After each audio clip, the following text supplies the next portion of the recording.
If you like this video, make sure to subscribe to our channel and hit the notification bell icon to get the latest updates. Hey guys, good evening.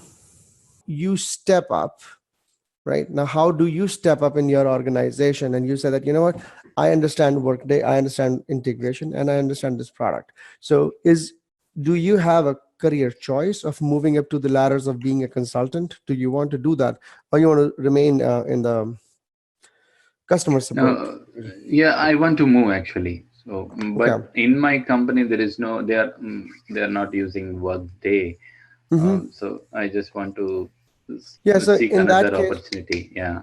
sure. So in that case, what you need to do is, and again, this is what I recommended to the people who are from my HCM batch as well. So when you learn Workday, whether you learn HCM or integration, the first thing you should do is you should go back and update your LinkedIn profile, mention that Okay. you know Workday.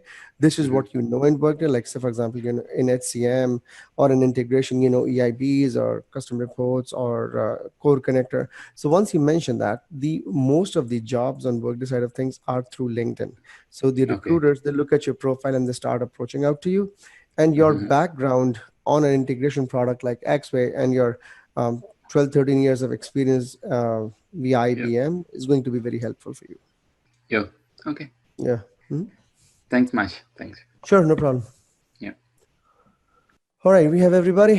We have Suresh, Martin, Ram, Siva, Priyadarshini. All right, so what we discussed yesterday, so we're going to take a step back. So what we discussed yesterday was we were talking about how do you create a custom report, how do you copy an existing standard report, or how do you copy an existing custom report and make it your own. We talked about what is the primary data source, what is a related business object, and stuff like that. So we created custom reports. So today we wanted to get into the ideas of filters and prompts and grouping and totaling, and how do you schedule a report, what is about the security of the report, and all this information. So that's what we're going to do. To do that, and what I've heard is I do not want to dive too much into the slides, but as and when needed, I will show you some slides, so bear with me. Same thing with the labs as well. So again, like I was mentioning yesterday, the labs that I am posting that, and you don't see it on your LMS as of now. I think support hasn't posted it yet. Once support posts it, and are going to go into your tenant and you will try to execute those labs, you might not be able to find the reports that they're mentioning. For example, they talk about a report called WDINST RW expense report lines for date range. It's a custom report. This custom report was created specifically in the Workday tenant in that training, which Workday provides. You will not find this report. So what you have to do is, or what we have to do in this training is, we have to create our own custom reports, and we will mimic that same situation. Okay. So just setting the expectation, right, that you go into the tenant and say, you know what, I cannot execute this report. This report is not going to be present in the tenant that you have access to. This lab comes from the tenant which Workday provides on your in their own training. Okay. So just letting you know, this happens in my core HCM class as well, but core HCM has less dependencies on these custom reports and core connectors and stuff like that. Most of the stuff you create yourself from scratch. You create your own organizations and other information. But in this case, they are from the very get-go. These labs ask you to, you know what, go ahead, take this custom report and copy it. But again, which is not a great thing as well. So you should be able to create your own custom reports and run from there. So any questions with what we had covered yesterday? Can I answer any questions? Yes. Not any questions, but just wanted to know if you're going to cover the calculated fields today. I will. Today, Okay. possibly yes. Otherwise, it's going to roll on to the next class, but possibly I will try to start the calculated fields today. Okay. Thank you. Okay, sure. Ricky, I have one question. Is there any way that we can select multiple data sources? Why? Because yesterday when we saw, there is only one option to select one data source. But is there any way? Okay, let me go there. I think I should be able to create custom report. Okay, so let's say we are going to create a custom report, right? I'm going to create a report as well as a test Ricky integration, and report type, let's keep it advanced. So data source, when we talk about data source, there is always going to be data source. So let's say workers. Okay, so all activity. So what you're saying, can I pick up more than one data source? Yeah. Okay, well, let's try and work on one more time. I think, Again, as you can see, it's a radio button. yeah, it's not a checkbox actually. It's not a It's checkbox. Yeah, so it looks like you can pick up more, but it will always going to be pick up only one data source at a time. But again, so there is so in the part where you have to pick your data source, the primary business object, you have to pick it up very carefully, because you need to be able to pick up the one which gives you the most information. And I think I have a slide for that. Give me a second and I can talk about it. Ricky, when you are on the screen, a quick question. Hmm. Is data source versus business object both are same? No, Means, data source is a subset of the business object. Data source is a subset of the business object. okay. Can I select a business object as a source for this report, any report? Business object, no, because let's say a business Okay. object is a worker, right? A business object is a Yeah. worker, right? But again, when you're selecting a data source. You could select all workers, all active and terminated workers, all inactive workers. So you always have to pick up a data source. I'm trying to get to Can I create my own data source from the business object? I've not seen it very often, but I think you can. Okay. Let's see, create data source. No, I don't think I can do a create data source. I was reading a community article sometime and somebody had the exact same question. So there were some pointers about being able to create something closer to it, but let me go back and check 1 second. Sorry, I don't want to hijack your discussion just because we are on the data source page. I just asked. No, okay, yeah, actually, you know what? I forgot. What was the initial question I was looking into? Yeah, What was can the we initial- select multiple Yeah, we cannot. data sources? No, nothing. I Data. just showed you that we cannot. Okay. Yeah. Okay. Okay, so create data source. I'm looking into the community. So in the Workday report designer, you can create a new data source, but not in this UI. It's not in this UI. There's another tool called you remember the Espresso, the report designer? You can go there, and again, you have to, what it mentions is in the data explorer, you can go in and get a data source and you can create a new data source. You have to specify the custom report schema. So let's say, for example, I think somebody was mentioning, if I have a report and my report gives me some data, I want to use that data as the data source. So you could do that, but again, you have to use the report designer to do all this. You cannot do this in this interface. Okay, and I was about to show you one more slide. Okay. So see this one. So this is the filter logic using the worker's primary business object and the expense reports related business object. So this is a custom report, right? This is a custom report which is utilizing the primary business object, which is the worker, and the related business object, which gets you the expense report.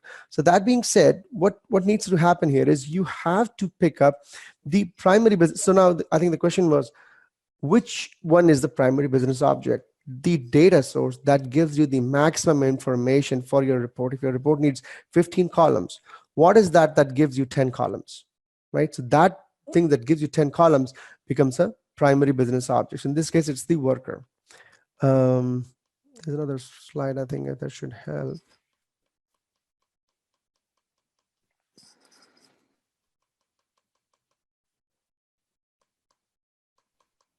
I don't see it. Where did it go?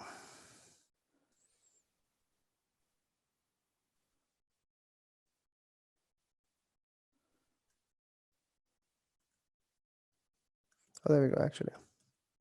There we go. So as you can see, the data source. So the most data, all workers, fewer data, all active and terminated workers, and the least is the employees by organization. So these are all data sources. So whenever you're creating a report, you're not picking up the object, you're picking up a data source, and a data source is the subset from the object. So all workers, you can get the all workers. So all workers you're getting from still, it's a subset, maybe it's a whole set from the worker object. All active and terminated workers is a subset of the workers object, and the employees by organization again is a subset. So that's how it is derived. So what we are going to do today is we're going to go and look into the adding the filter prompts and such information. So yesterday we were creating a report. I forgot the name. What was it? WICT, expense report, payment, or is it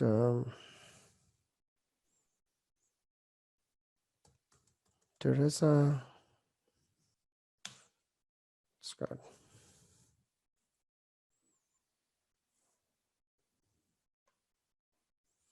Nope. DT.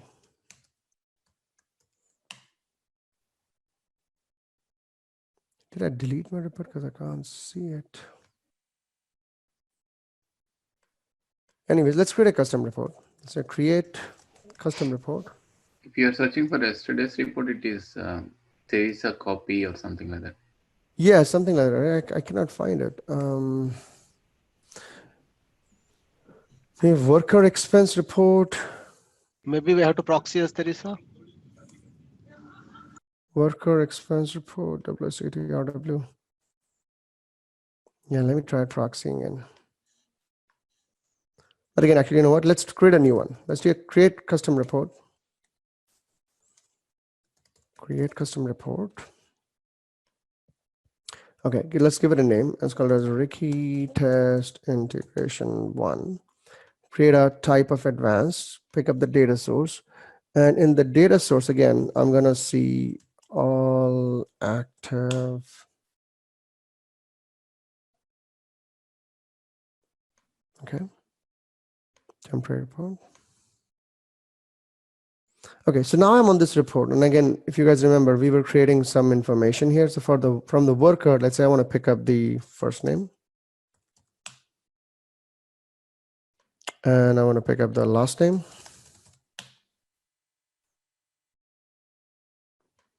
And I want to add from, not from the worker, I want to get from the related business object, which is expense. What is expense lines or something like that? Expense. Okay, expense report status, all statuses. And I'm going to get by category the fields. Expense report. I can look up some fields. Business purpose, for example.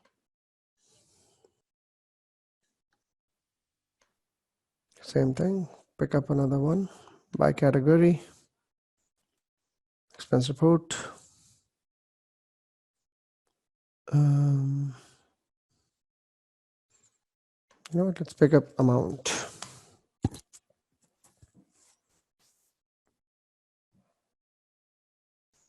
Expense report, total amount. Okay. Now, this is the information that we have. And let's say I hit OK. And I can run this report.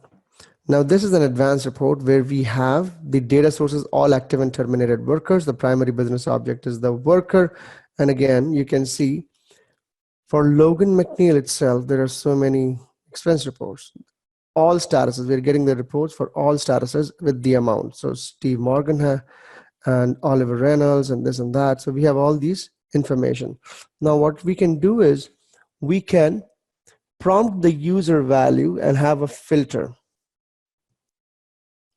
So in this custom report,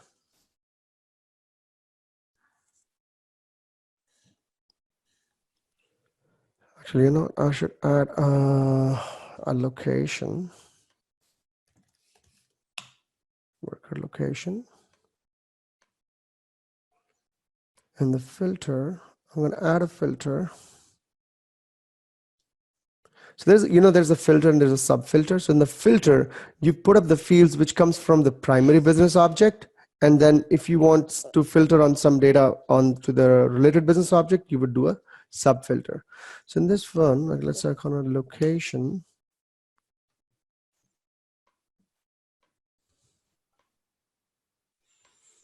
is in the selection list. Prompt the user for a value, and let's make it a default prompt. And prompt location default prompt. So now what we did was default type, there's no default value, and we are going to prompt now. So now if I execute this report now, see, it's asking me for location. I'm going to say Boston. So now I got the data only for Boston. You see that? So the difference in this report, so what we did, so if I go back to this report, let me execute this. We go to the definition of the report, custom report, edit. So first of all, we did not have a filter. So when we executed this report, this report executed for all the active and terminated workers and got me the first name, last name, business purpose, and the expense report total amount. It just did the simple thing.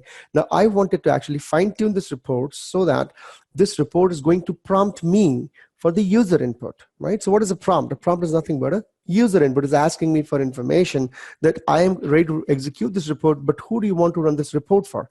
And in the filter, I provided the filter, my filter is location. So filter the data for location, and the filter is in the selection list. So now, so here's the field, and in the field I got the location, and the operators, as you can see, there are frequently used ones, and the frequently used, again, they get populated based on the field that you have here. So in the selection list, not on the selection list, is empty, is not empty, right? Or these are the frequently used ones. Mostly your work is done by this. But again, you can go to the all and you can look at all this information, okay? Count is equal to, count is not equal to, subset, superset, not exact match. So you can pick up these criteria. And then what I did was, I did the comparison type. The comparison type is, again, the common one says, prompt the user for the value from another field. So you could have this report getting this field from a business process. So if I make this report a part of a business process, right, I can have this report as a part of a business process. There's a step in the business process. That step executes. It has a location value, and I pass that location value here into this comparison type. I can do that. I can pass it and it'll say value from another field. So I can specify that too, right? Or I can actually value specified in this filter. I can hard code a value, and I can do Boston. I could hard code a value, Boston, right here in this report, right? So, but what I chose to do was I chose to prompt the user for the value. That is what makes my report a flexible report.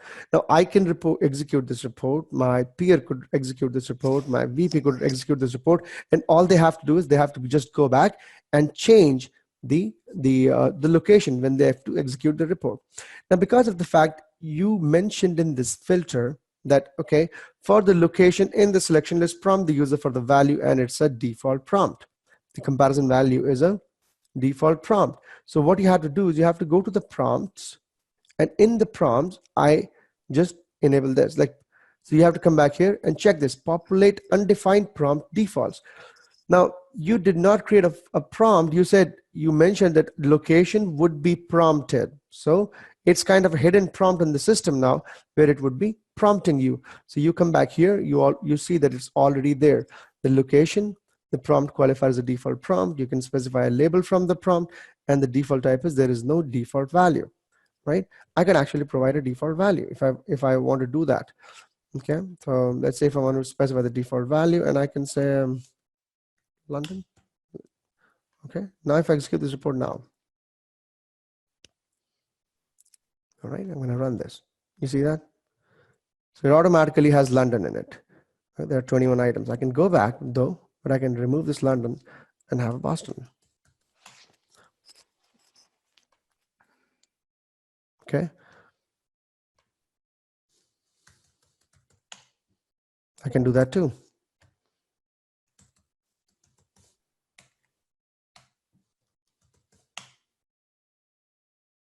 All right. Now you have these three. You can execute this report. So for multiple locations, it's running it for Boston, London, Reading. So if there's data for Reading, it's going to show that too. But again, I don't think there is enough data. So that is how you do that. Okay, any Ricky, questions on this? Yes. yeah. For multiple location, do we need to set anything, or by default it is a built-in feature? It is a built-in feature. So this is a multi-instance field. So if I go back here, you could see that the location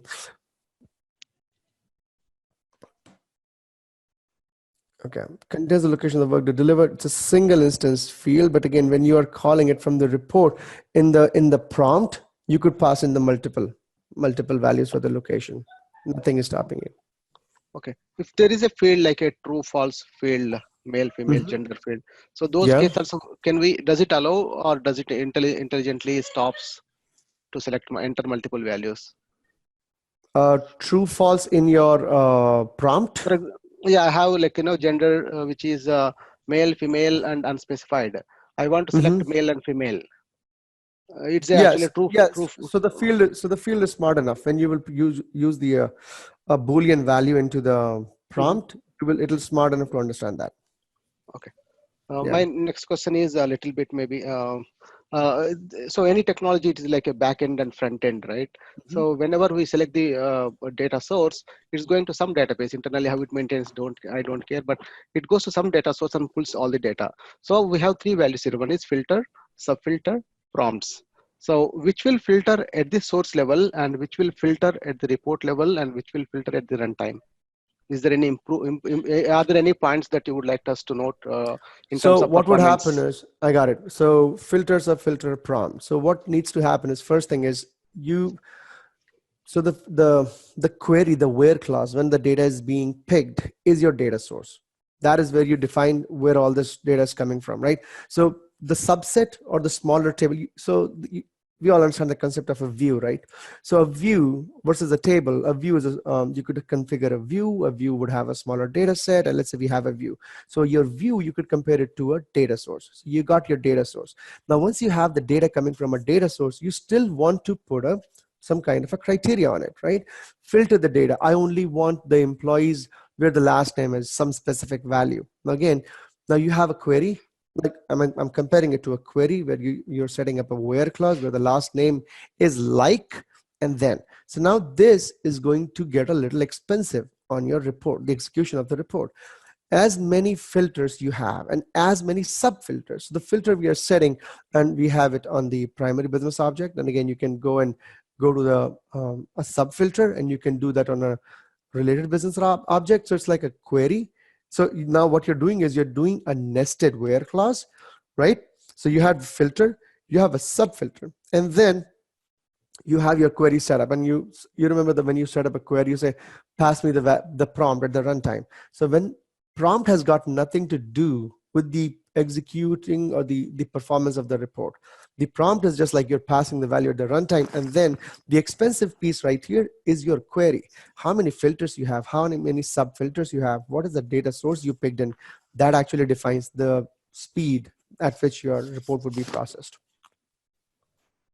So if I have, let's say, 1,000,000 records, but for this discussion, I'll use a small number. Let's say I have 1,000 records, and my query will return, I need only 10 records out of 1,000 records. So if I go with filter versus prompt, so if I go for the prompt, when I run the report, does it load all the 1,000 records?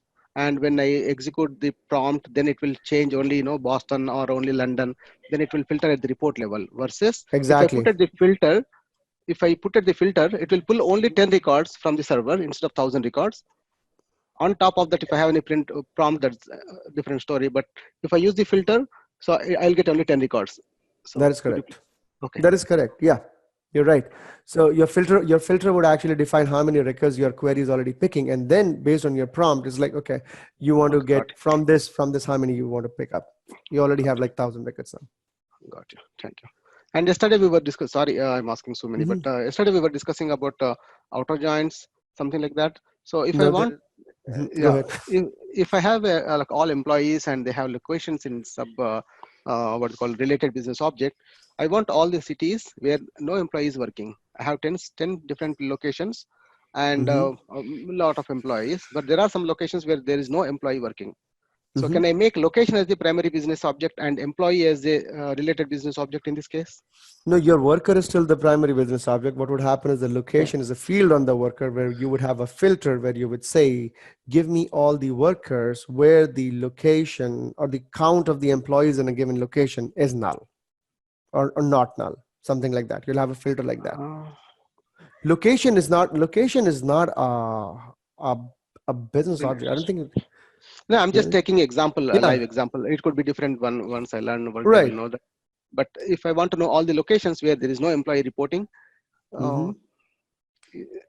I just want to see that. I'll practice that. But if you have any, any suggestions, you could actually. So there are on the worker object. When you will go in there, you will see that their Workday already provides a lot of tons of fields which you could use, and probably this could become a calculated field. It could be an example of a calculated field that you want to find out. Are there any records where the location, or like are there any?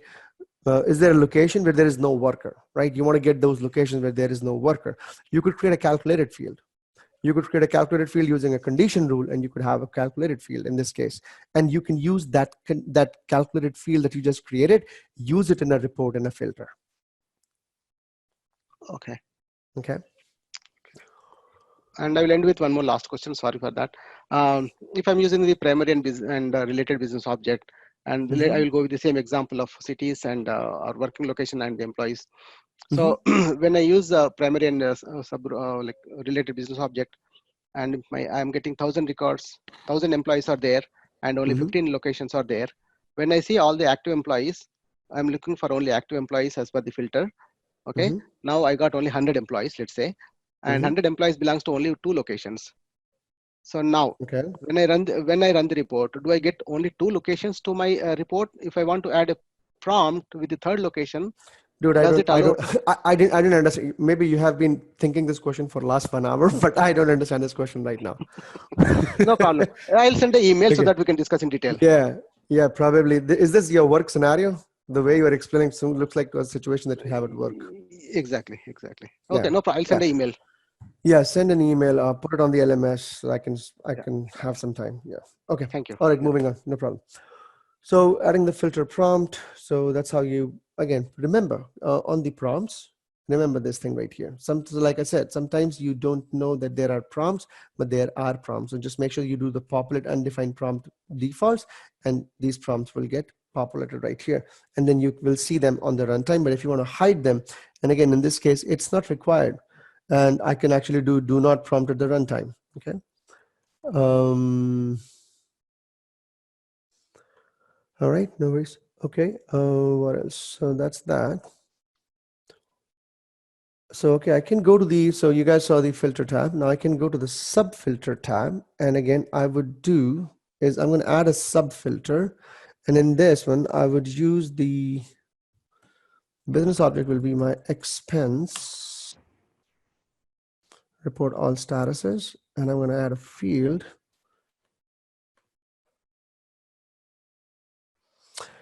Hey Rashmi, no problem. I know you're a little late. I hope your interview went well. Some initial points. What we are discussing the filters and the prompts. So we haven't covered too much as of now. All right. So we are adding a sub filter on the business object expense report all statuses, and so we are going to pick up a field, and we're going to add a field called expense report total amount.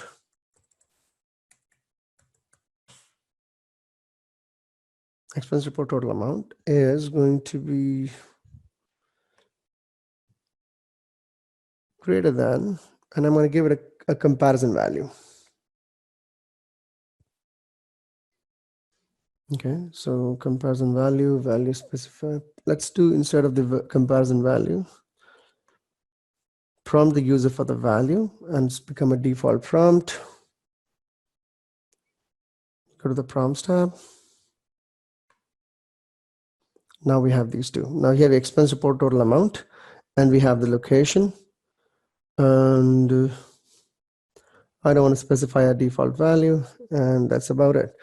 But actually, you know what? Let me specify a default value of 1,000. So it's already picked up a number because it knows that it's a number field.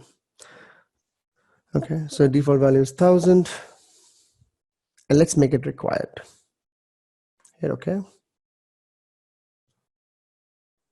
I'm going to run it. So expense report total amount is this, location is London, and I would also bring in my Boston.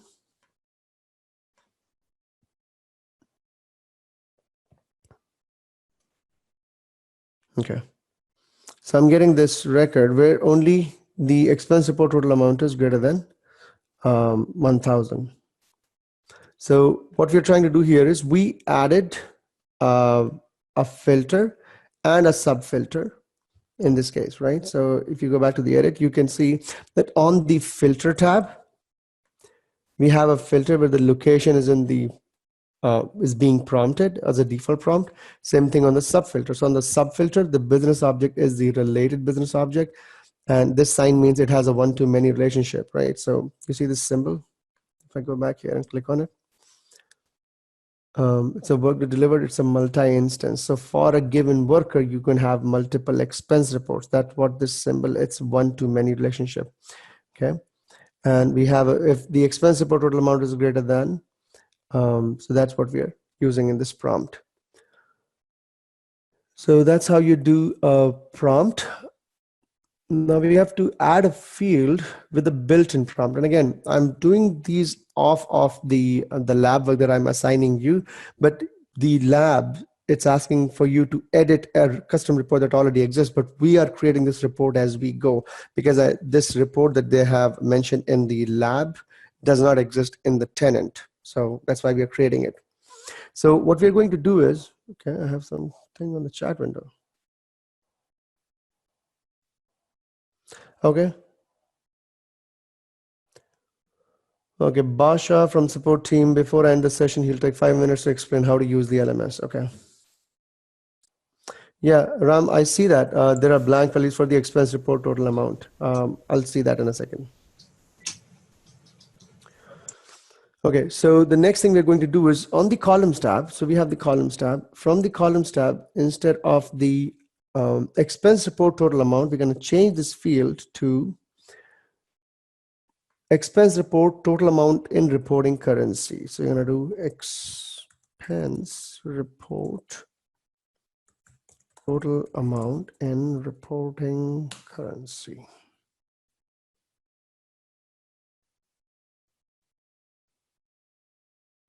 Okay.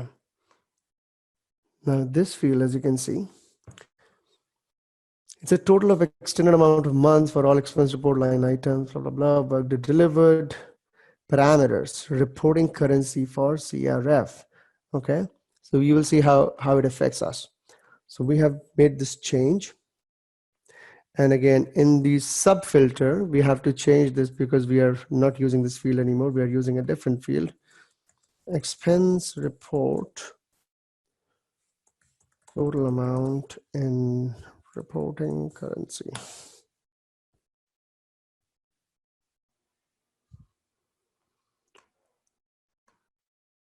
Greater than. Prompt the user for the value, default prompt. Prompts tab.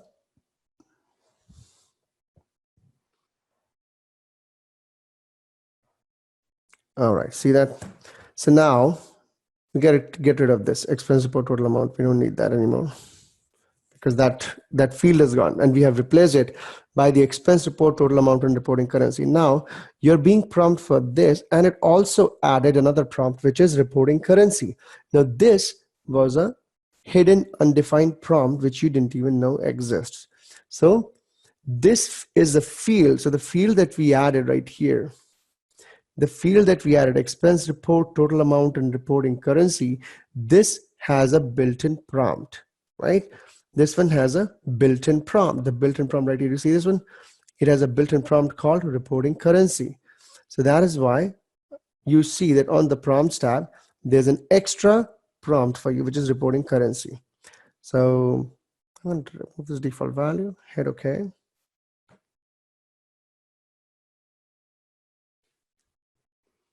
Okay, what's the error? Oh.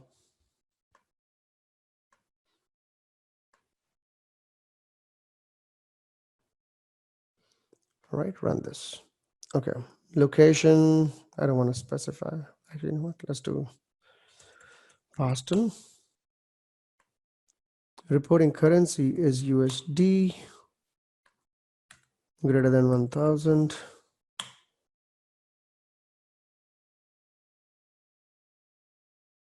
Okay. Now, what I'm not understanding, why am I getting all these records?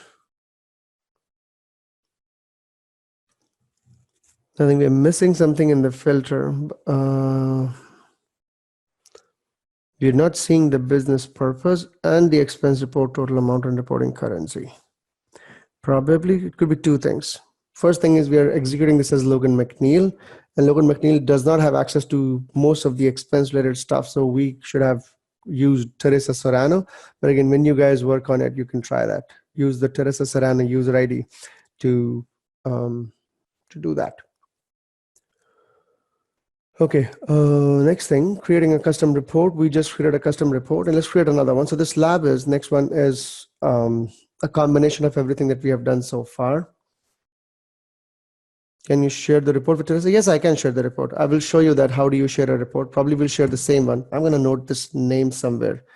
Ricky Test Integration 1. So we'll share it. So for now, let's create another custom report that we have to do. Creating a custom report.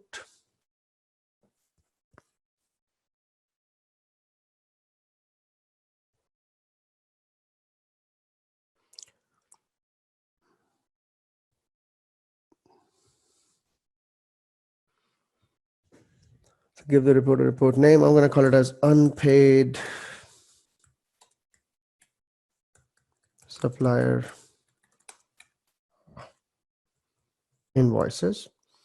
And report type is going to be advanced. We are creating advanced. So the use case is, you know what? Let me get out of here and let me log in as Teresa Serrano. I'm going to do a start proxy. Let me do it from there.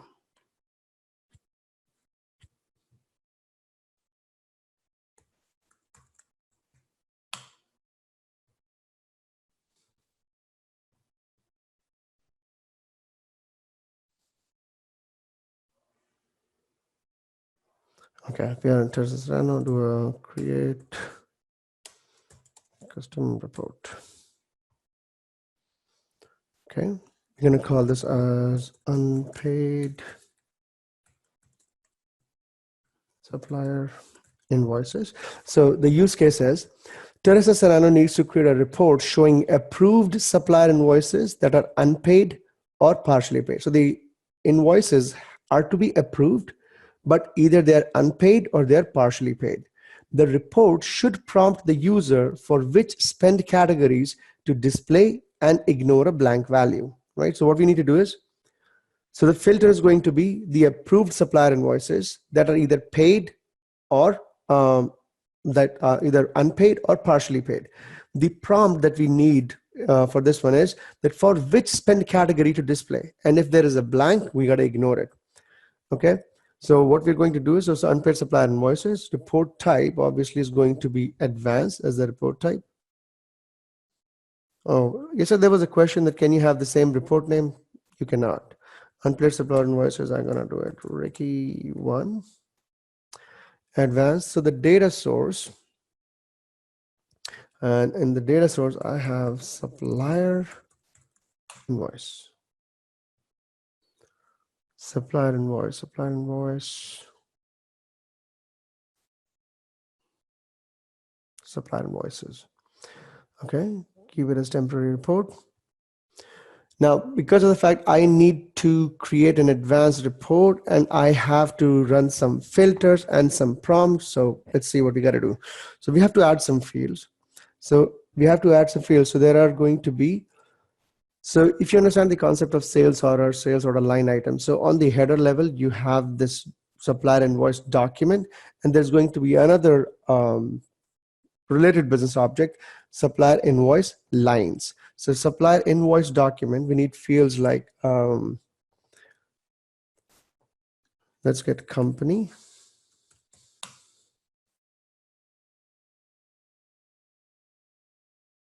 Another one. Supplier. Okay. Another one. Invoice amount in base currency.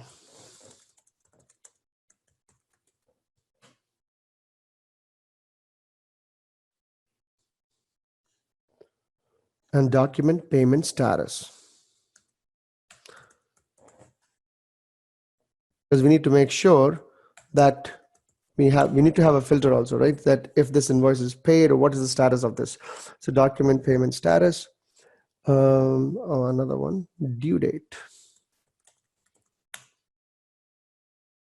Due date. Now we're going to change from the primary business object to the related business object. I'm going to go to supplier invoice line. Okay, from the supplier invoice lines, we need spend category.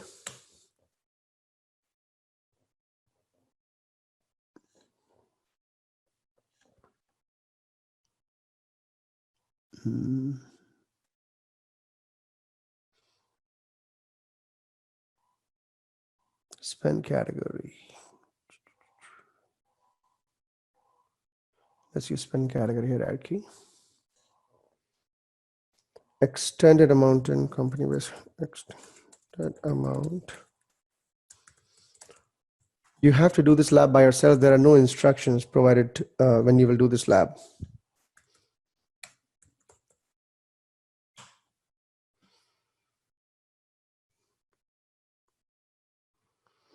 Okay. So it's about spend category, and then we got to do and add the filter. So in the filter, you remember what I said? So I said the document payment status. We need to make sure that the payment status, either they are paid or partially paid.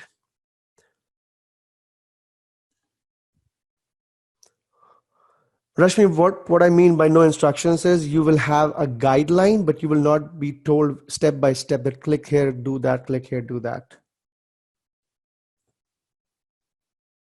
And probably I would give you scenarios rather than giving you spoon-feeded instructions, because I think that will make your reporting and the whole integration piece a little better. Because anyhow, you guys are pretty good at theory. Field is going to be document payment status.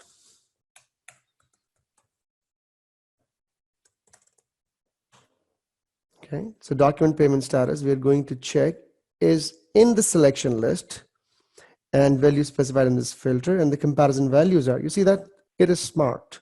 It understands that if we pick up the document payment status, what are the values? So we are looking for unpaid or partially paid. Okay.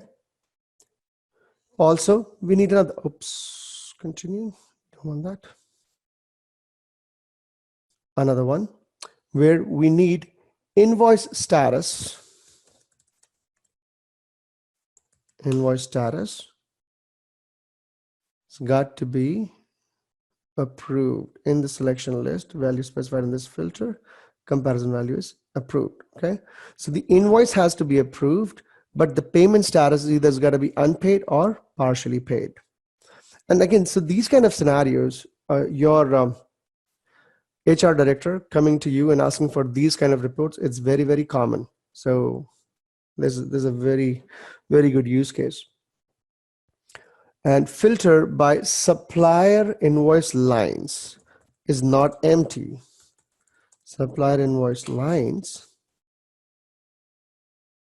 Oh, maybe because I didn't add that column. Yeah. Supplier invoice lines.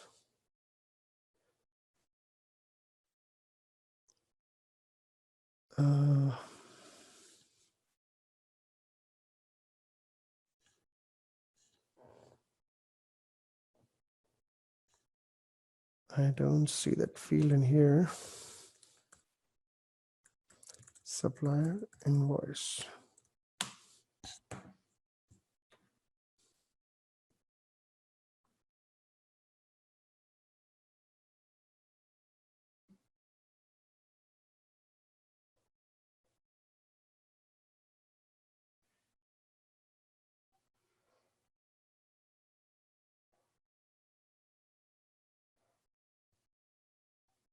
Oh, so again, so this is a good one.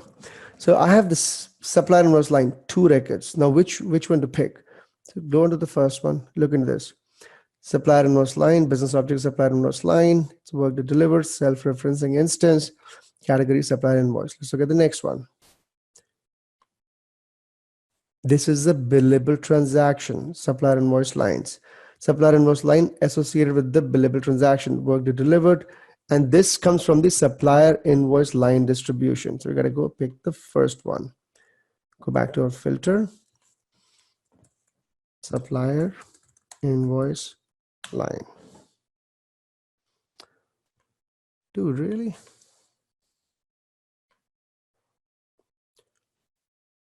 Why am I not getting this?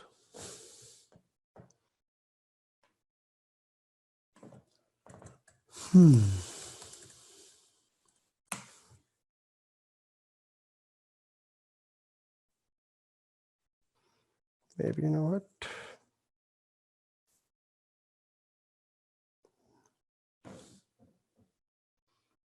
Is this the wrong type we got here? Supplier invoice line. At the field level, sometimes it's yellow and sometimes it's blue. Why? Copy it. Yes, that's what I'm trying to figure out right here, actually. That this one looks like a multi-instance, but this one doesn't. So what's the difference between these two? So this one is supplier invoice line, supplier invoice document. Contains the invoice line secured for the supplier invoice, what it delivered multi-instance.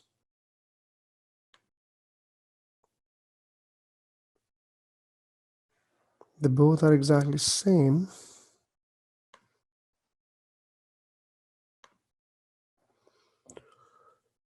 Mm-hmm.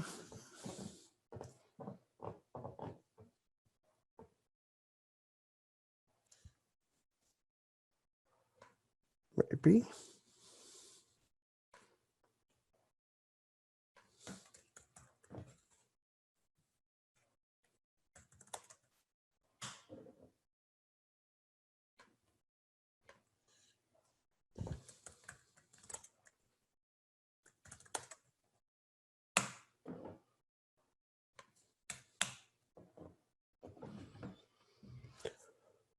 Supplier invoice lines is not empty. I don't see this field.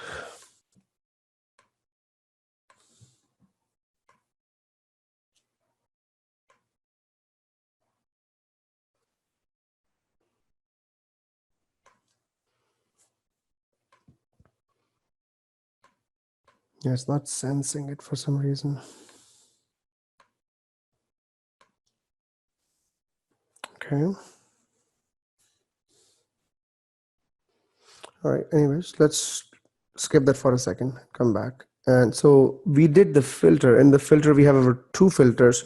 One for the document payment status has to be either unpaid or partially paid, and it also has to, the invoice status has to be approved. Okay. So we are not able to skip the supplier invoice line if it's not empty because we're not able to find that field. So, but we need to go to the prompts and populate the undefined prompt values. And again, you see that the company shows up. So this comes from one of the fields that we picked up here. Okay. So which is the field? It's the extended amount in company based currency. So which company do you have? So if you go to that field, you will see that the author uses the field source. So this one is the one which is actually prompting you for that field. So if I go back and go to the prompts and we have the company, there is no default value, and I run this report. Okay.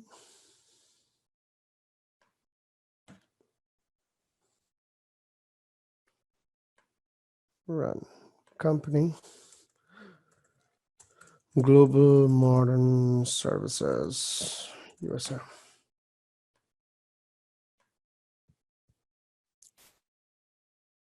So these are your unpaid supplier invoices.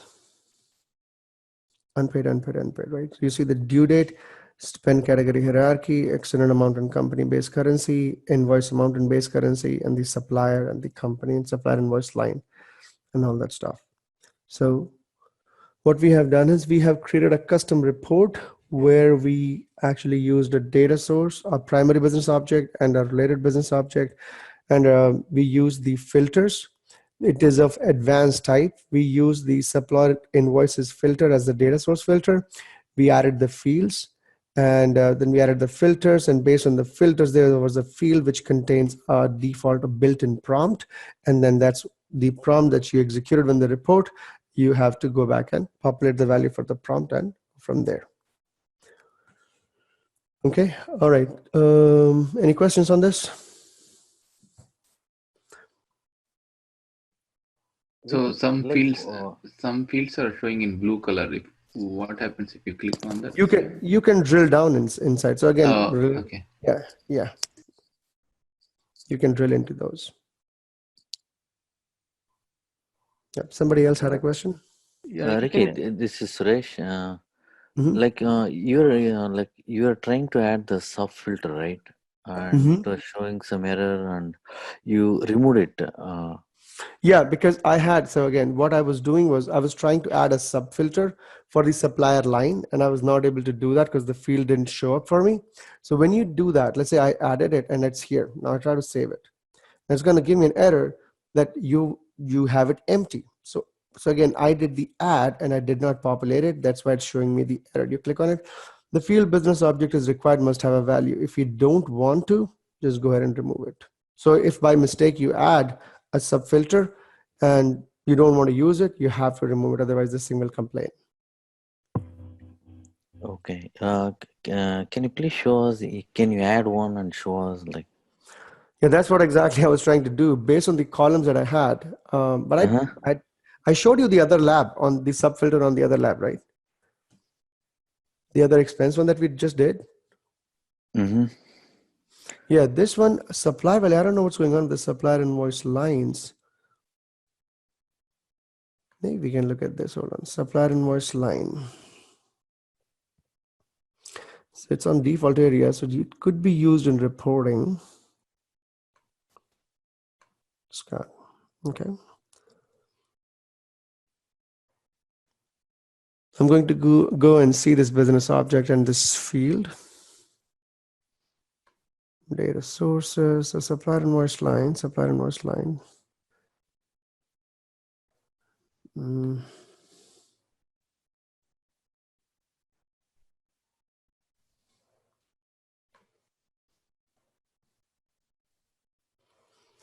Okay. Ricky, in the same line, one quick question. In real time, if business asks particular report and they want particular column, like no previous compensation value or what is something like that, which I don't know where to get it. So what are this troubleshoot technique that you suggested for us to That's go? exactly what I'm doing. Yeah, So we are if doing you're now, aware, right? So yeah, if you're aware of points, yeah. If you're aware of, are you aware of reporting? Not reporting, but security. So if you understand Workday security, so you, and I think I did mention 2 reports, view security for secureable item and functional area reports. You got to go to these reports and let's look for what we are trying to do and what is the security for this one. So let's say for this one is supplier invoice line. So this is one of the field that is secured by some domain, something. So that's what we're going to check what's happening with this field. So first step of troubleshooting, go to this report, very helpful report, view security for secureable items. As you can see, the secureable item is a supplier invoice line. There are tasks, supplier account, procurement, supplier accounts. These are all Expresso reports. Report field, we're looking for the report field, supplier invoice lines. Supplier invoice lines, that's the one probably that we need. I'm just gonna double check. Supplier invoice line. For scheduled invoice, no, that's not it.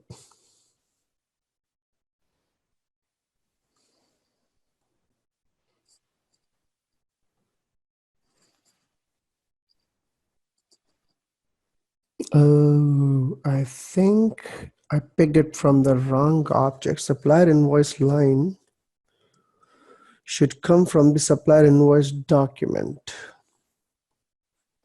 That's what it shows here. Let's view the security.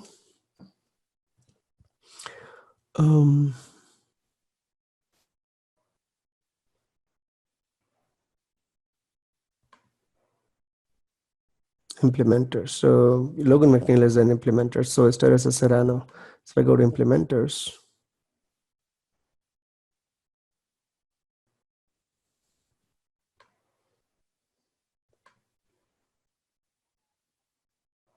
Actually, no. Tenant owner support.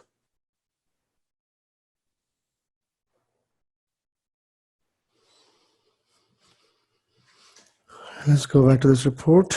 Ricky test.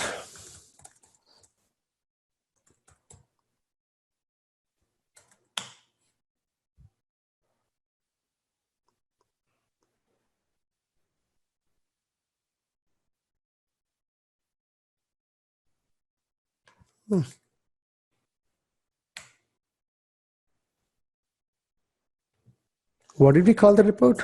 I just read. Oh, unpaid supplier invoices. Yeah. Unpaid supplier invoices. Ricky one. Okay. Whatever. Just execute, go back, and let's try to edit this report. And supplier invoice line. I'm gonna add another one here.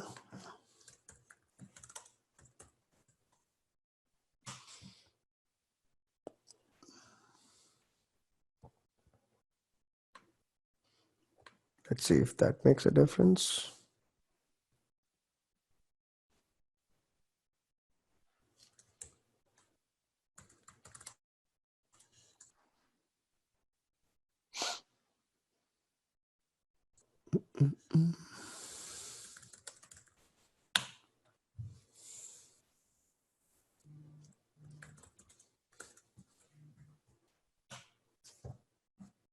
Yep. So I think we were referencing a wrong object. Spend categories.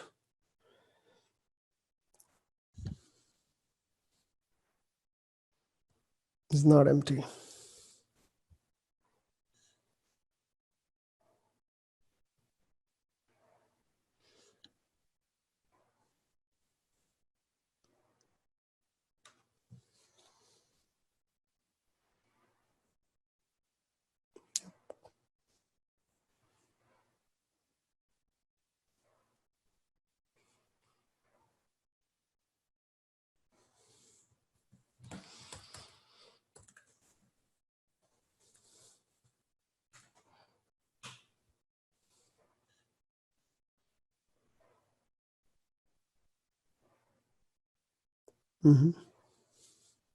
Supplier invoice line, supplier invoice payment.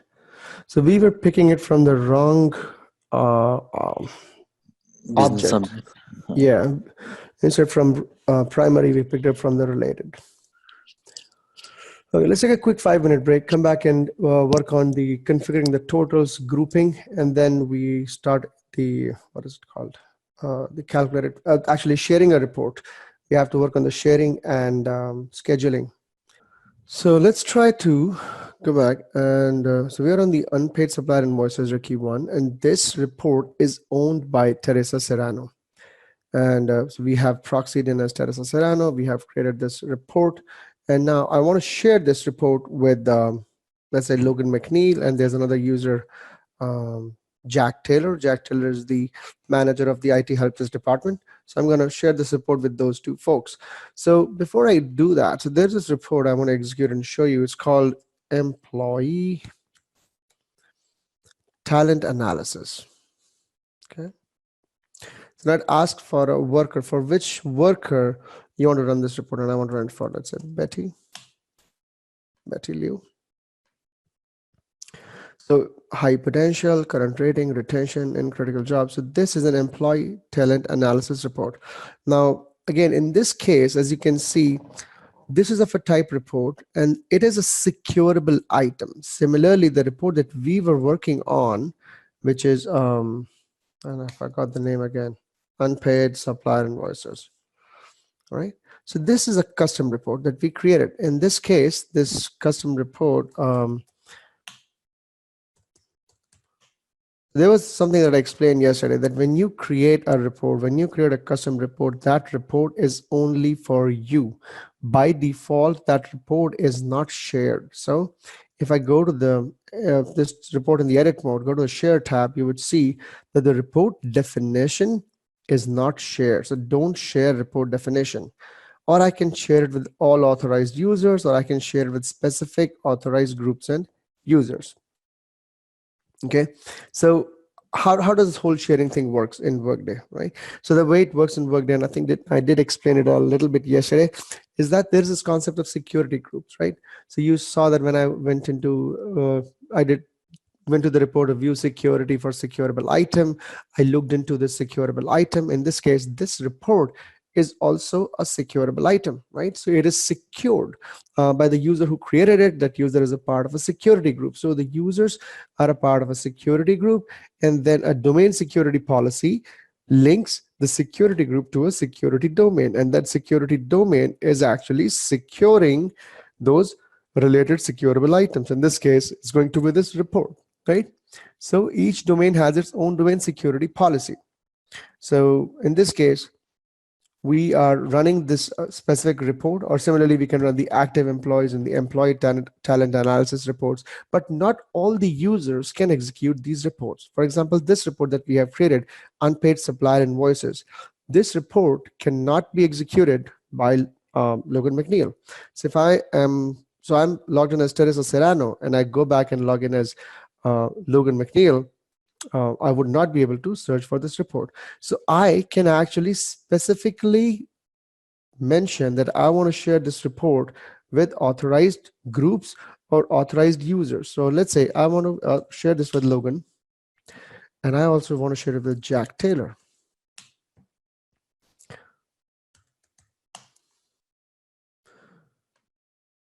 Now, Jack Taylor. So I'm trying to assign it to Jack Taylor, but I'm not able to do that, probably because of the fact that Jack Taylor does not have access to these data sources, right? So that's why I'm not able to do that. So again, I am only sharing it to Logan McNeil. I hit OK, and I get out of here, and I'm going to stop the proxy. Stop proxy.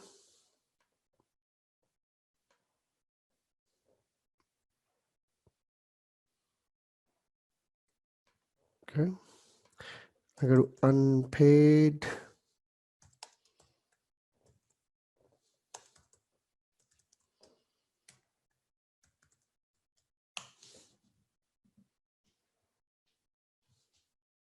I can't find it.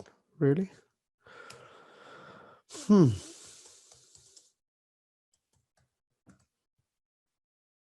Wow. Okay. That's the first one.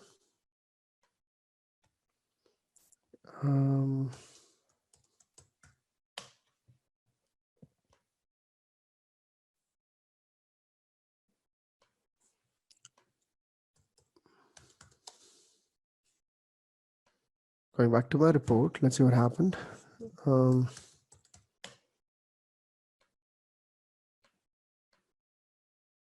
I did share it. Custom report, edit, share with specific authorized groups and users. So it's shared with Logan McNeil. If I do it all authorized users.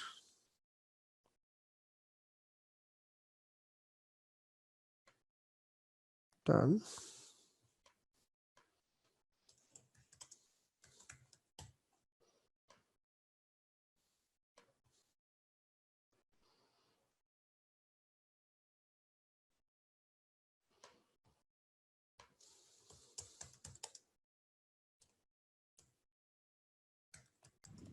Ricky, when we share the report with McNeil,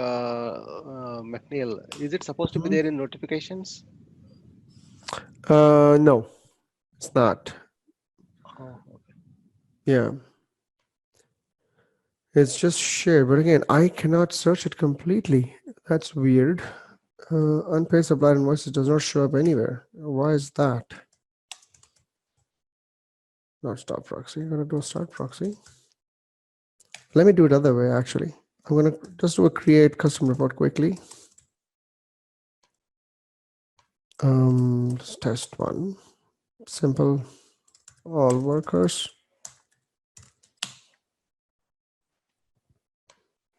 Very simple report I'm creating. I'm just gonna add one column to it and let's see what's going on.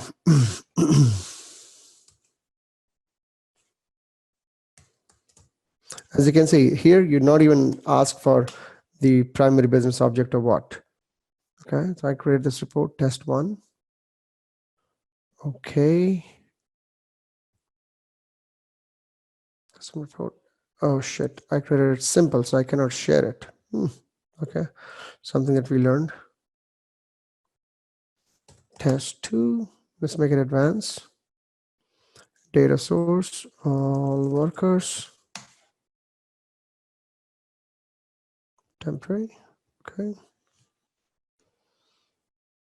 Okay, first name.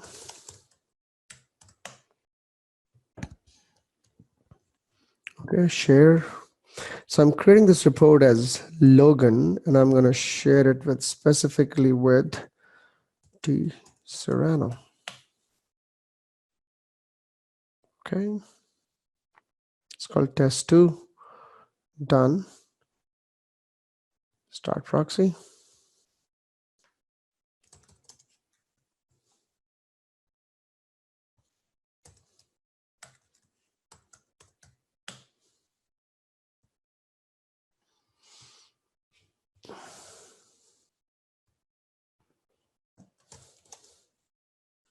Test two. So it has it. So there's something off when you create, when we are creating as Teresa. I want to see who was owning that previous report. The previous report was owned by Teresa Serrano. I can change the ownership of the report, but again, that's not what I wanted to do. So again, let's go back to Rashmi's question, unpaid supplier invoices. Go to this report.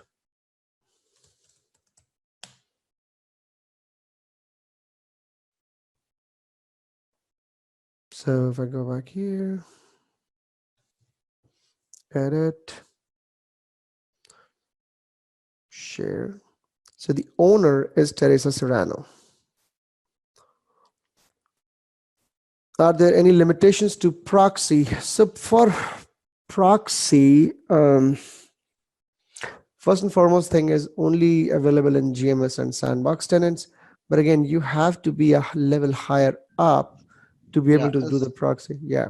Yeah, my question is like, because you are proxying as a user, are there any limitations on sharing or something like that?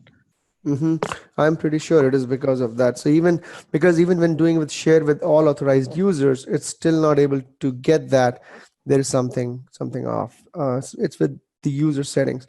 Or I can do one more thing. So again, because of the fact it's sharing, I have shared with all authorized users. Still, we're not able to see it as Logan. I can do one more thing. I can actually go back and change the ownership of this custom report and transfer the ownership. So so this report, currently Teresa Serrano is the owner, and I'm going to make the new owner as Logan McNeil. Let's see what happens now. Completed successfully. I'm going to do a stop proxy.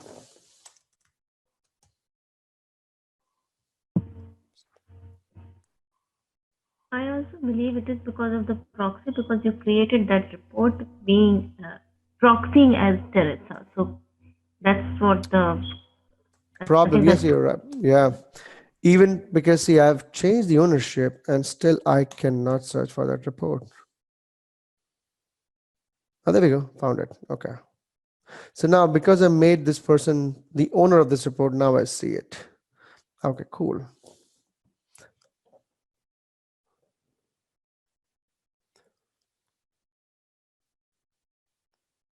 Or maybe this is the other reason. So because of the fact Logan McNeil doesn't have access on a functional constraint, she doesn't have access to most of these columns, spend category hierarchy, because Logan McNeil doesn't have access to the on the expense side of things. She's not a financial user. She's more on the HCM side. Probably that is the other reason that this is throwing exceptions.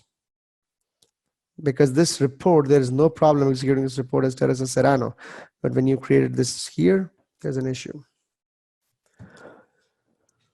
Okay, so again, we learned how to share the report, and you guys also see how do you transfer the ownership. And actually, I can transfer, again, you can, once you are the owner, because it was Teresa before, now it's Logan, you can still continue to transfer the ownership to somebody else if you like. So that's how you transfer the ownership.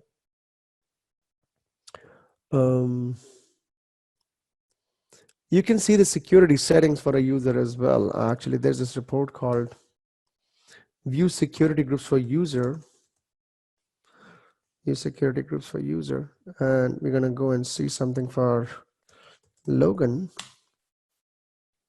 So Ricky, now we transferred the ownership of a report to a user who do not have access to the business objects. Correct. Exactly. Yeah. So Logan is the owner of the report, but she still can't do anything with it.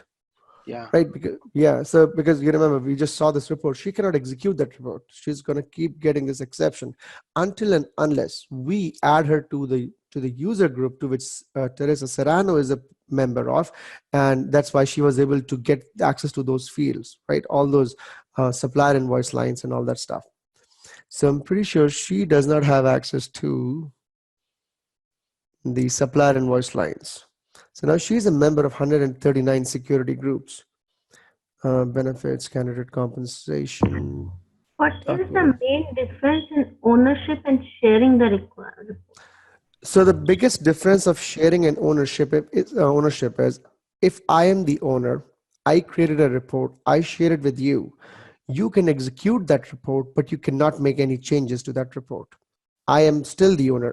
When I make a change to that report and you try to execute that report, you will see the changes that I made. So you're not even aware of the changes I'm making behind the scenes. So I can keep making changes and you keep executing that report. So the only authority you have on a shared report is that you can just execute it. However, if I transfer you the ownership, now you are the owner of the report and you can make changes to that report. And again, you can share it back to me and I can just execute that report, but cannot make any changes. Got it. Got it? Okay. All right, so view security group for users. So I'm trying to figure out where is this supplier invoice, PQRS.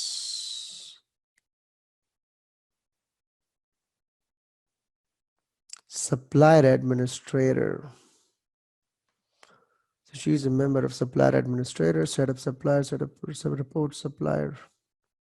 Hey Ricky, can you check if we have in this tenant the new reports which came with the security that compare security group for worker or compare security group to security group?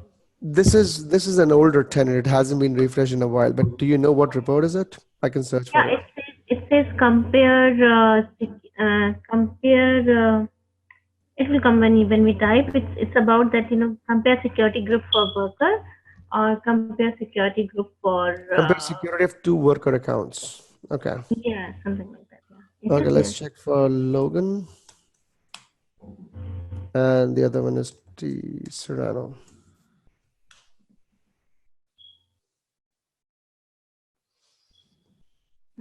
Yep. So roles missing from Logan and roles missing from worker 2. So actually there's more missing from Logan than is missing from Teresa.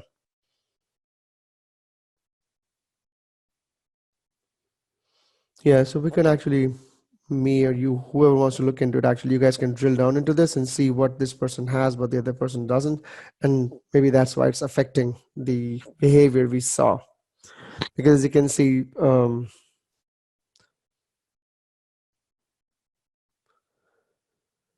there is difference certainly between Logan and Teresa. But that's a cool report. Compare security of 2 worker accounts. Good.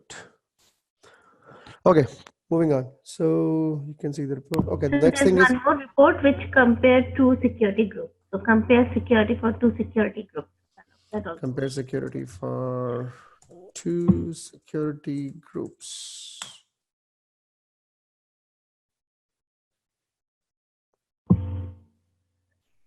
Is it in the latest release, 32 point something, or? No, I think both these reports came together, so it shouldn't be a gap. But Compare security for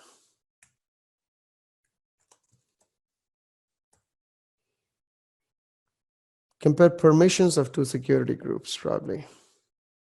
Yeah, but you got to know which security group do we want to look at,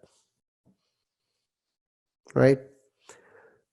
Because there are compare permission for two security groups. Yes, that's the report. Yeah. So what we need to do in this case is, so if you are comparing what are the difference between two security groups, you need to know which two security groups are we comparing. But if we do not know what security group is missing for a given user, so I think the best way to still drill down is you need to find out what task or report that you are trying to access, and then like view security for secureable item, and then go from there. Get to the domain that is actually securing it, and what security groups do have access to it, and then is your user part of one of those security groups or not. Okay. All right, so going back to my unpaid supplier invoices.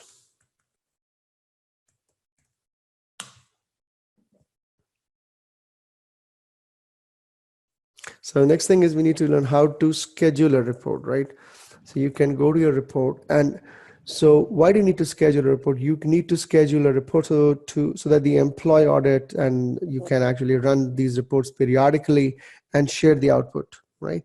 So for example, this one, if I go back here, there's my schedule future processes. So we haven't scheduled this report, but you can schedule this, okay? Or you can actually go to a task. The task is called schedule a report. Schedule a report task. And you can pick up your report, unpaid supplier invoice. It just doesn't like that report, does it? Yep.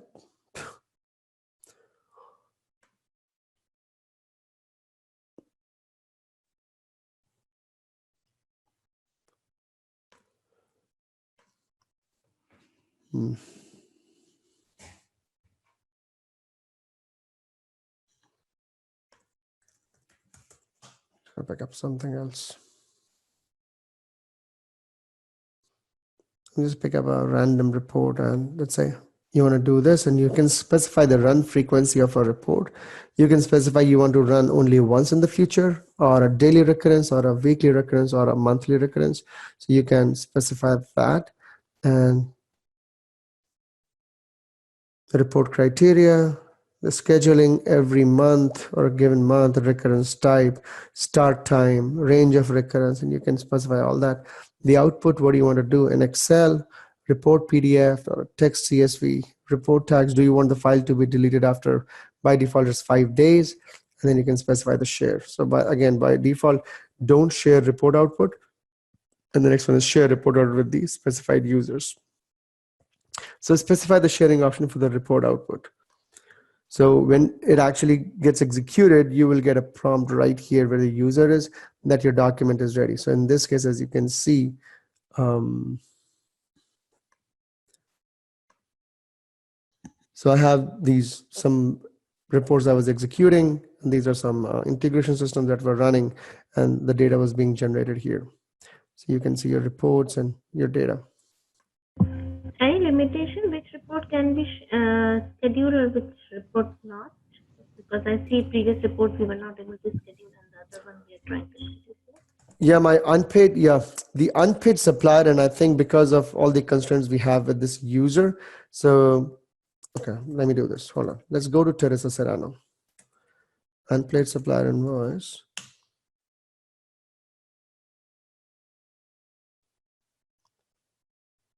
So if I go back and I would going to change the ownership back to Teresa Serrano, transfer the ownership. Serrano.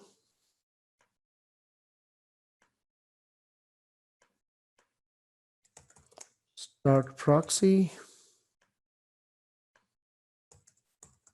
Serrano.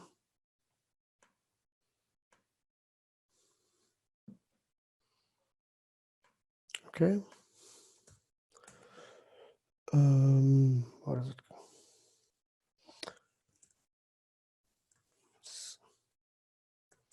Schedule a report.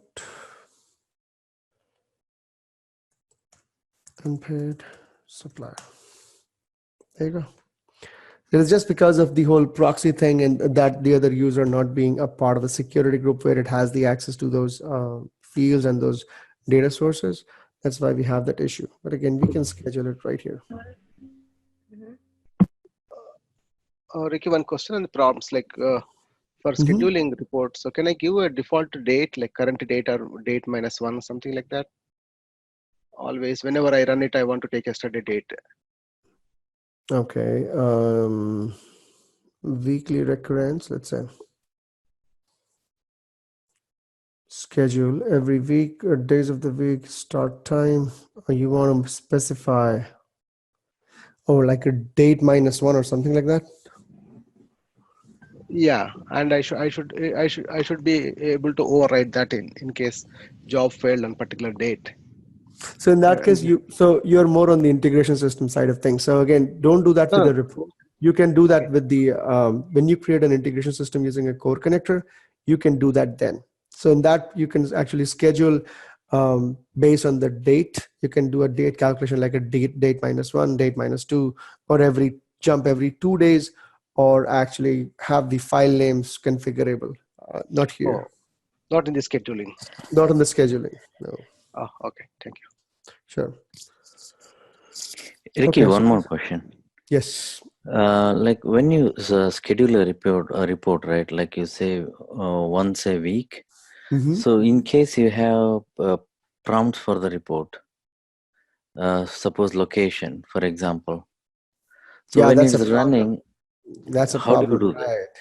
Yeah, in that case, you cannot. So mostly the scheduled reports are the reports where you are not waiting on somebody's prompt, right? So think of them as like they're kind of integration systems. They're running independently.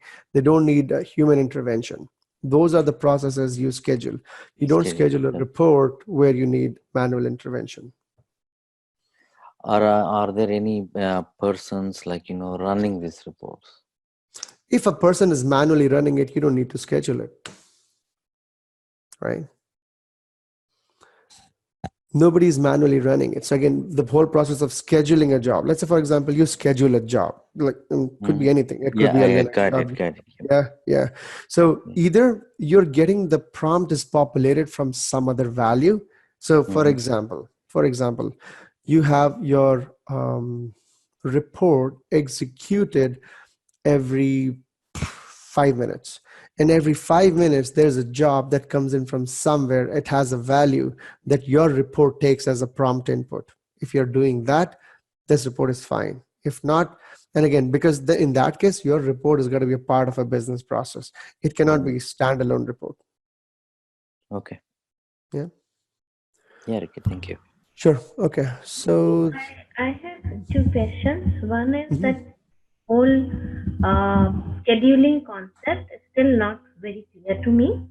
That why do we do that, and some certain examples that does it mean when we are scheduling the report, for example, benefit partner needs to see one report every 1st of the month, like yeah.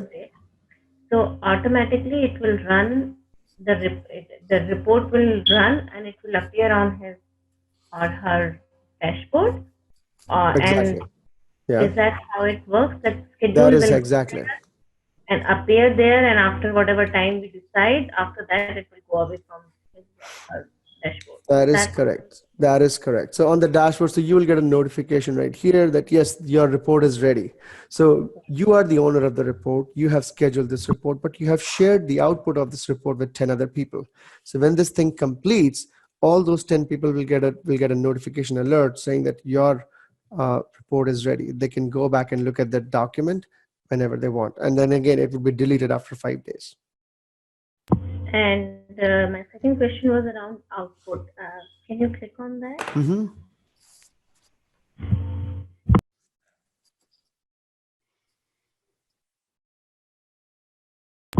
Do not output an empty report. Okay. And report tags. And CSV, I'm sure it is related to integration or something. Or? The report tags is something that we looked at yesterday. No, not text. The text. When you text. Oh, the text CSV file. So again, you can have a different kind of a file, right? So when you are getting a response back from a report, you could have an Excel file generated, like a .xls. You could have a PDF, or you could have a text, which is a CSV, which is a comma separated value, a file that you can open up in Notepad, and all the fields and all the values are separated by a comma. So that's a CSV. Okay. So it will not be like normal report which I have seen in Workday. It will be. No. Yeah. No. It would not be. So if that is the case, you would actually share the report so that they can actually go and look at them. But so they got to execute it. But this is more like here's your data. So it's more of a data giving away the data, not even presenting in a fancy way on the UI. It's just like, here's your data. It's an exported data. Ricky, which location this file will be stored? Like, do we mention somewhere? This location is, again, it's on, okay, where? I mean, any Unix location, some path, folder. Again, they show up right here on your reports, on my reports.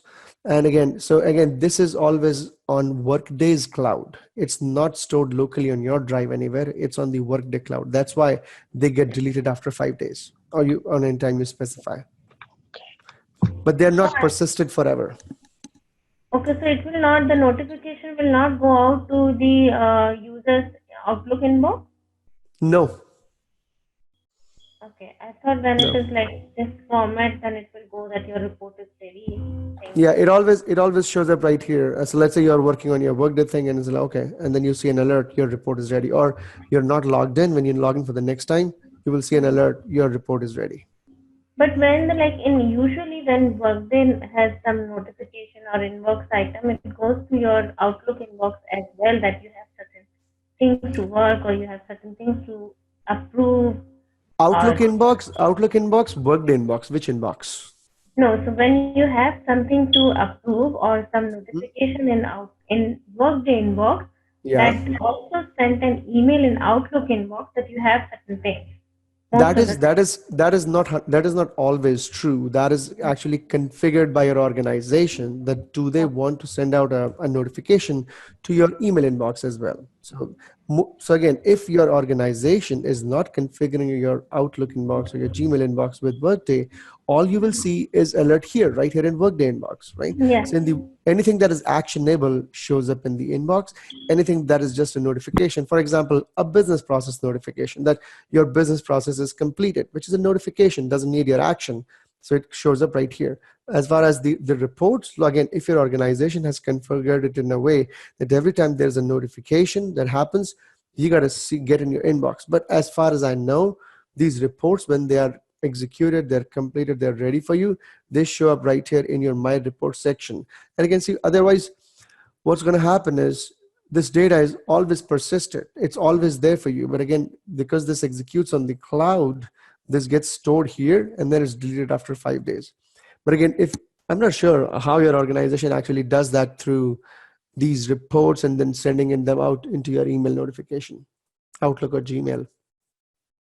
I thought this is the best practice. This is how it has been always configured. Of course, I have not. Okay. So that's the way I have seen that. Okay. No, I did not see it. Sure. Can we download the report? Yes, you can. So once it shows up here, actually, you know what? Let me stop proxy and I'll show you something.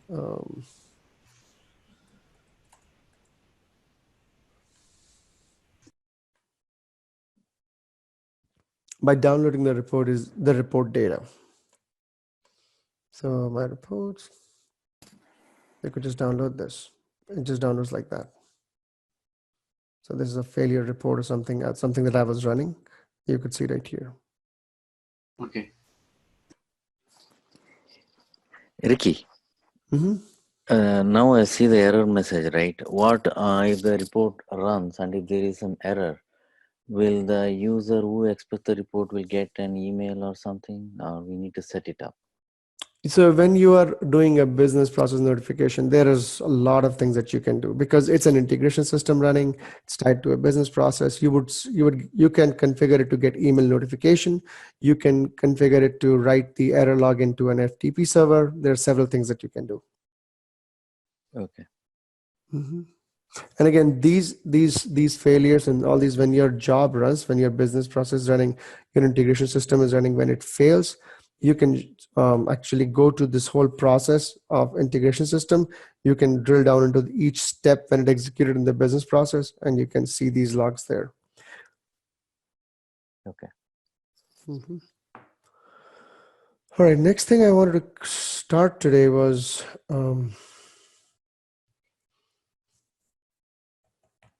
calculated fields, but let's schedule it for next week. Let's start next week because I'm just going to start and it's going to, you have 10 minutes. Another one is grouping. So yeah, let's do grouping and the other thing next week. Let's start with. So for next week, calculated fields, grouping, summary, totaling. Format date, because there's plenty for this calculated fields. I'm just trying to go over all what we have to cover. Report log.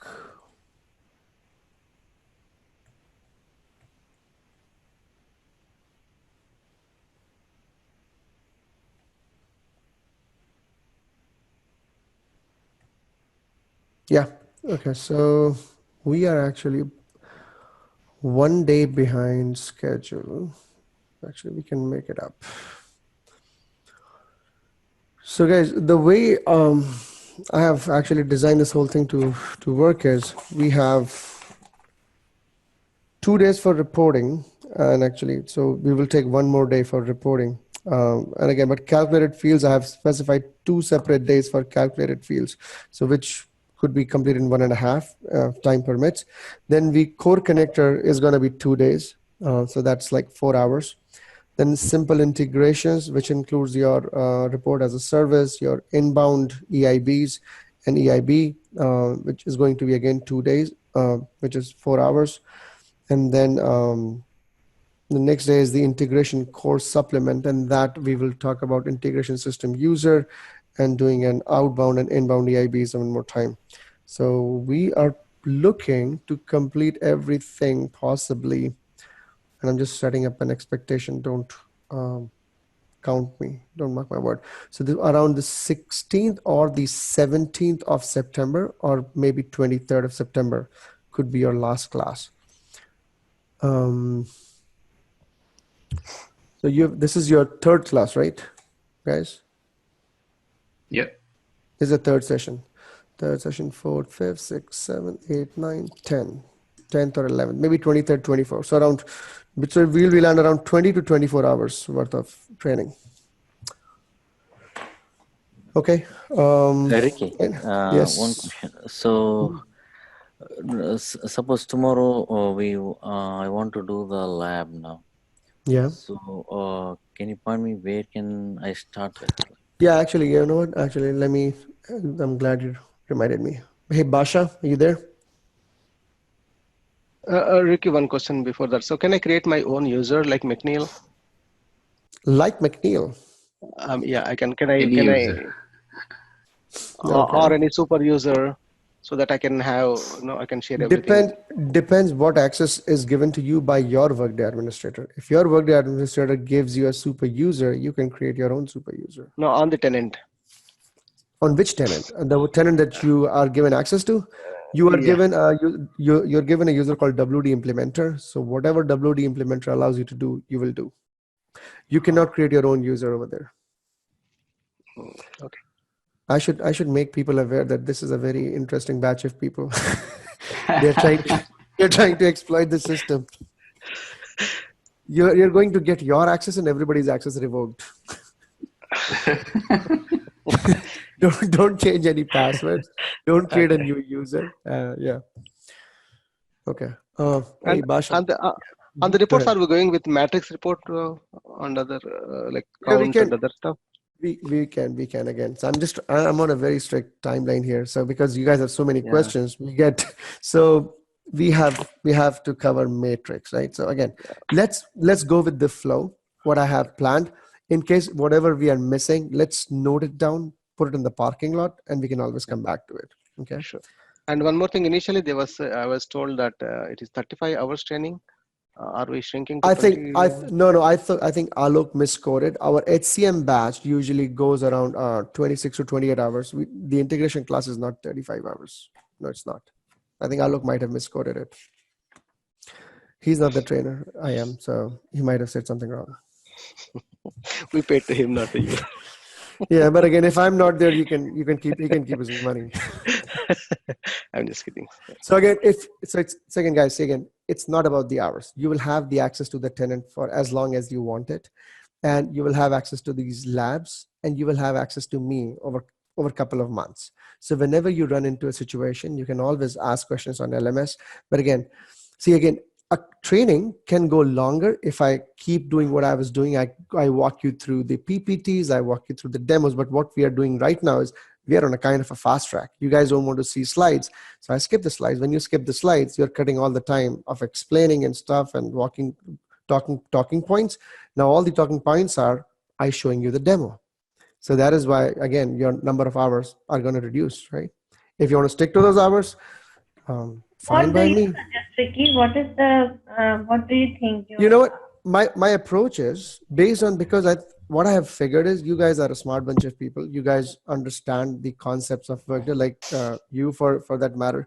You have experience with Workday, you know, reports and stuff. So it is very redundant for you guys to see all the slides, walking you through like babies, right? Yeah. So walking you guys through like babies, like, you know what, this is a primary business object. So I'm glad you guys understand the concept. So it's useless for me to share the reports, and I'm glad you guys brought it up. But again, what it does in turn is it reduces. So again, the class is designed to walk along the slides and the demo, And when you cut off the slides, all you have is demo. And then we talk about it. In case I have something important, I show up a slide around it. So that is going to drastically reduce the amount of time that we spend on theory and increasing the more time on practical. And I'm glad we are doing that because I get more chances to answer your real world questions that you have, right? Rather than wasting time on the slides. So I think it's working well for now, but as long as it's working fine, I'm okay. If anybody in this class has a problem with this fast pace and they raise a concern that this is beyond my capability, you guys are going too fast, I am not well equipped, then we have to put the brakes and take a steady pace. That sounds okay? Ricky, I think for EIB and the core connectors, you can do the slide like how you used to do the old school. Absolutely. Guys, let me know. That's what I'm saying. Just let me know when you think things are fast. Let me know. For core connector, I'm pretty sure core connector is going to take a lot of time. And those concepts, if you're not aware of core connectors and how do you configure a core connector, is going to take time to configuring. Those slides are going to be important because you want to revisit them. So, okay, what was the step? Where do I configure that? So those kind of things, because you cannot go back to the video again and again to find out what we did, right? So I know where I want to show you because reporting is just the initial stuff. It's just like setting the stage for core connectors, just showing you where the data resides.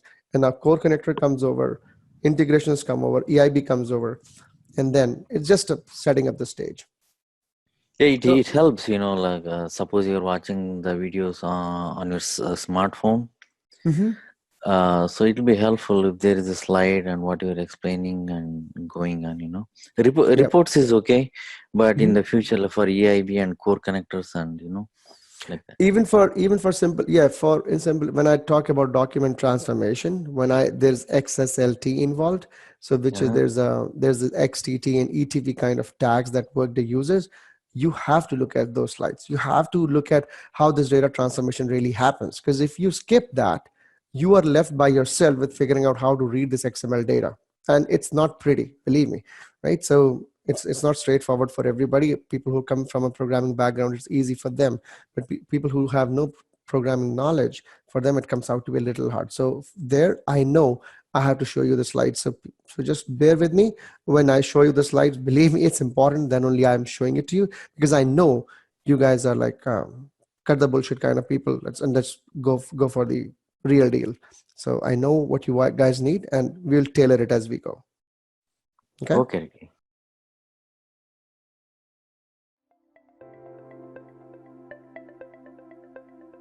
Thank you for attending the session. I hope you all enjoyed it. Don't forget to like and subscribe to our channel. Also, feel free to ask your questions in the comment section below, and we will reply to them at the earliest.